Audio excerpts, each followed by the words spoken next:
Okay, so one of the purposes of my YouTube channel was to make content about grad school, but also to just make videos about concepts I think is super cool. And one of the things that I think is really cool is single star stellar remnants. And stellar remnants are just what we call the stars that are dead, basically, what happens when a star dies. And I specify single star because a lot of stars and a lot of solar systems out there in the universe actually have more than one star in their solar system. And that creates a little bit of a different death for those stars. So I'm just going to be talking about the systems that are like our solar system, where there's just one star, and what happens when those systems die. Um, so there's two ways in which these single stars can die. They can go out relatively quietly, and what ends up as the stellar remnant is called a white dwarf, or they can go out in a fiery explosion known as a supernova, and those stellar remnants are known as neutron stars or black holes.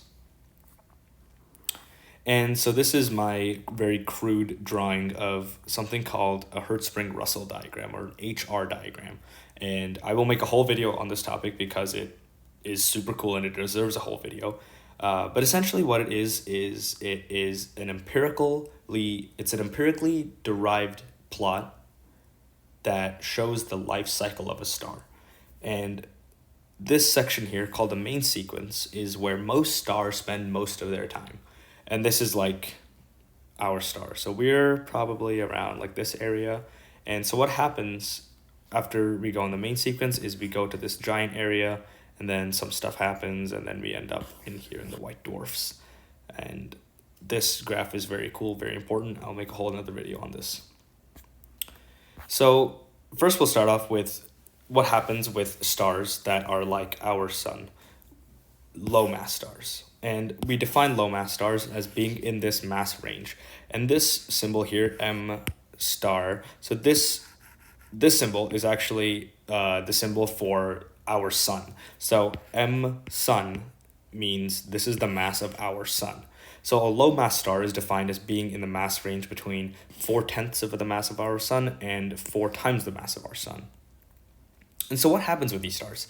So they start off in the main sequence, as I showed in the HR diagram, and in the core of these stars, they are fusing hydrogen into helium. It's so hot and dense in the core of the star that these hydrogen atoms end up, smacking into each other and fusing to create helium. But what happens when the what happens when the hydrogen in the core of the star runs out? So it creates this inert helium core. And this inert helium core is essentially a big ball of helium that doesn't react, which is why it's called inert, and it contracts and it heats up because of, the mass of the entire rest of the sun that is weighing down on the core. It gets crushed, and when it gets crushed, it heats up. And this heating up actually causes the surrounding area of the helium to heat up enough that the hydrogen in that surrounding area can actually fuse into helium as well. And this creates a hydrogen fusion shell. That's a tricky word to say. And the hydrogen fusion shell gets really hot also, and it creates a lot of heat that emanates off into the envelope here and expands the envelope. It creates a hydrogen-rich, cool envelope. And this is when we move from the main sequence onto the giant phase, and we're called a red giant at this point. Something really cool happens after that, and it's called the helium flash. This is when the hydrogen fusion and, hydrogen fusion shell, heats up the inner helium core, and also like the weight of the entire star is bearing down on the core, and it contracts and heats up and heats up and heats up, and eventually it heats up so much that it gets to around 100 million Kelvin. And that is the temperature that helium fuses into, helium goes through its fusion and gets turned into carbon. And this is the helium flash. And from here, we have a helium fusing core where it's going through fusion, and then we have the hydrogen fusion shell that's still ongoing, and then we are in what's called the yellow giant phase. But eventually, the helium inside the core will also run out. It'll take around 100 million years for that to happen, but it'll run out eventually. And when that happens, we'll be left with the remnant of the helium fusion, which is the carbon or the oxygen, the CO core. And we have a helium fusion shell, which is the same the same reasoning why this exists is the same reasoning as why the hydrogen fusion shell exists. Essentially, the inert carbon oxygen core is very hot, and it creates a heated area around the inert core that is hot enough for helium fusion to happen. And this is hot enough that it heats up the area behind it for hydrogen fusion to happen, and it creates this layered fusion shells. And this body is called an asymptotic branch giant, or ABG. And what happens after this is, there's not enough mass in the star for carbon oxygen to fuse. We can't fuse the carbon anymore. And so what we're left with is this inert carbon oxygen core, a helium fusion shell, a hydrogen fusion shell, and then the envelope. And so after this, what happens is there's a super wind, which causes an incredible mass loss, where we get one of the most beautiful objects in the entire solar system, or in the entire universe, sorry, where all of the layers outside of the inert core basically get ejected out, and it creates this beautiful, beautiful thing called a planetary nebula. And it's kind of a misnomer because there's no planets involved, but alas, that's what it's called. And it's one of the most spectacular things to look at in the universe. But eventually, the inert core will cool down because no more fusion is happening. Nothing else is going on. So it just cools down, and it contracts to around the size of the Earth. And this object is called a white dwarf. And this is what will happen to our sun and many, many other stars that are like our sun. Actually, all the other stars that are like our sun, but also most of the stars in the universe. As we know right now, a lot of stars are like our sun. We're not special.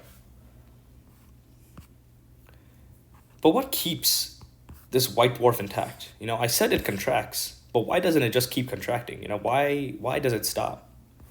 So what keeps a star intact in the first place? It's something called hydrostatic equilibrium, where gravity is something that pulls inward. The gravity of the body is crushing the star, but the pressure from the fusion is actually pushing outwards on this, and it's in a balance. And the balance ends up defining the size of the star. And when we're in hydrostatic equilibrium, we're stable. Everything's fine. Our sun is currently in hydrostatic equilibrium. And when you're on the main sequence, you're in hydrostatic equilibrium. Everything's great. Everything's fine. You're in a balance between gravity and pressure. But what happens? What happens in the white dwarfs? Something really cool actually happens. So it's incredibly dense, because imagine you have, one solar mass, somewhere that's around a solar mass, that amount of mass that's contracted into the size of the Earth. It's incredibly dense, as you can imagine. So gravity is obviously going to be acting incredibly aggressively on this body, where it is very massive for the amount of volume it's taking up. So it's going to crush it. So what stops it from crushing even more? It's actually something called electron degeneracy pressure, where the electrons inside the white dwarf squeeze together so hard that they get pushed into something called the degenerate state, which is something that you learn in your upper level physics classes. So I don't, no need to get into it right now. But what happens is this electron degeneracy creates pressure that counteracts the gravity. And this concept is actually derived from Pauli exclusion principle, which most people learn, in their high school chemistry classes, or, physics class too. And so electron degeneracy pressure is what counteracts the gravity. And it's one of the coolest topics, I think, is in astrophysics. And so there was a very prolific, famous astrophysicist known as Subramanian Chandrasekhar. And when he came to America, he had a question in his mind. How massive can these white dwarfs get before the gravity overtakes the electron degeneracy pressure, you know.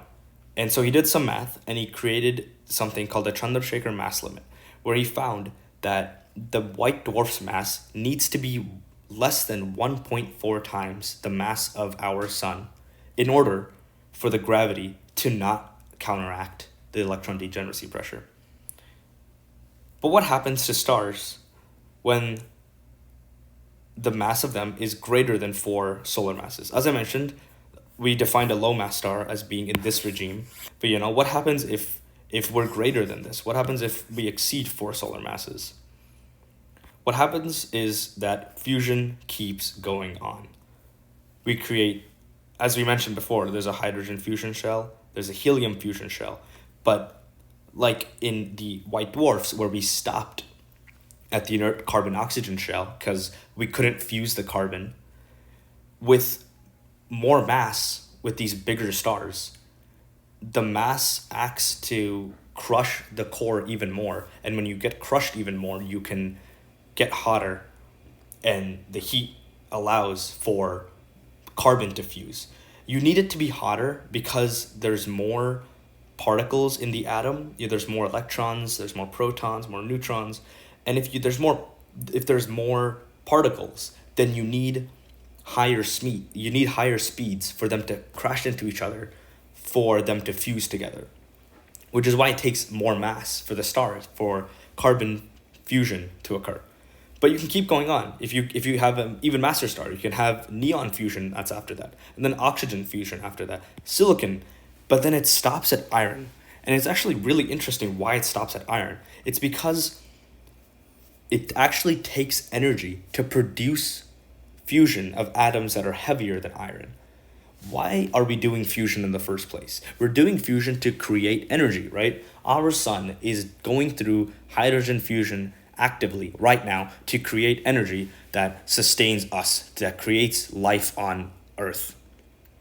But if it takes energy to produce the fusion, then what's the point? There's no point, which is why it stops there. There's no point in going on. You don't want to use the energy. This is just a simple law of entropy. You want to increase disorder. But with these bodies where the fusion keeps going on, you keep getting something that is more and more and more and more compact because the fusion keeps increasing. You're doing more and more fusion. What happens is that electron degeneracy pressure actually isn't enough to counteract the gravity, because as I mentioned, the Chandrasekhar mass limit is that the white dwarf, the stellar remnant core, has to be less than 1.4 times the mass of the star. However, if the original star is greater than 4 times the solar mass, the core that results at the end of it actually ends up being greater than 1.4. So you are greater than the Chandrasekhar mass limit, which means that electron degeneracy pressure is no longer enough to sustain the crushing force of gravity.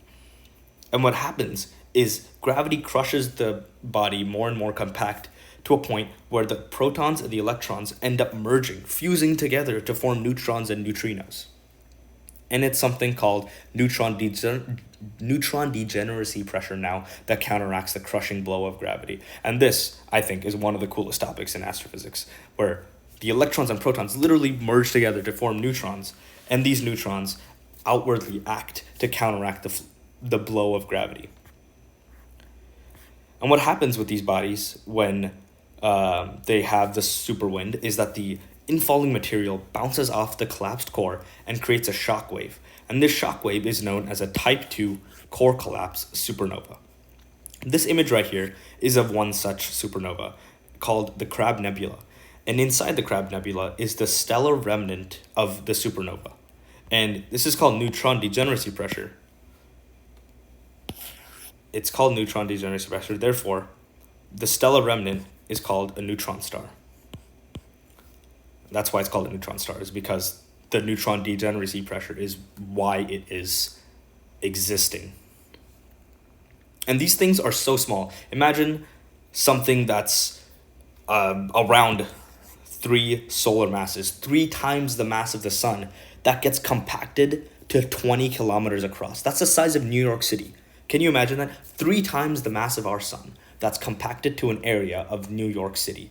It's one of the most dense, compact objects in our entire universe. It's also one of the most spherical objects in the entire universe because it's so strong that the gravity is acting on it that it creates almost a perfect sphere. And it's composed entirely, almost entirely of neutrons. And so when you have a neutron star that's around 3 solar masses, this makes the original star have around 18 solar masses. But what if we keep going higher in the mass? What if there's a star that's higher than 18 solar masses? What happens then? Something really cool happens. Nothing can stop the core collapse, not even neutron degeneracy. Gravity is so strong that not even neutron degeneracy pressure can stop it from collapsing. And what happens then? Gravity wins. Gravity crushes the core to a single point called a singularity, and it creates a black hole. We all know what black holes are. We've heard of black holes, most of our lives. It's one of the most fascinating topics in the zeitgeist, but not many people know what it is. And it's basically one of the most interesting objects in the entire universe, and it's basically when gravity wins. It's so strong that not even light can escape the incredible force of gravity. And it's why it's called a black hole. And it's a topic of many, many points in our society, especially movies like Interstellar, which is where this photo comes from. It's from Gargantua in Interstellar. So, just to recap what we talked about right now, there are 3 main ways that a star can die. It can become a white dwarf, like our sun. It could become a neutron star, or it can become a black hole. Thank you. And if I made any mistakes, or if you have any comments to share, please go ahead and put those in the comments below.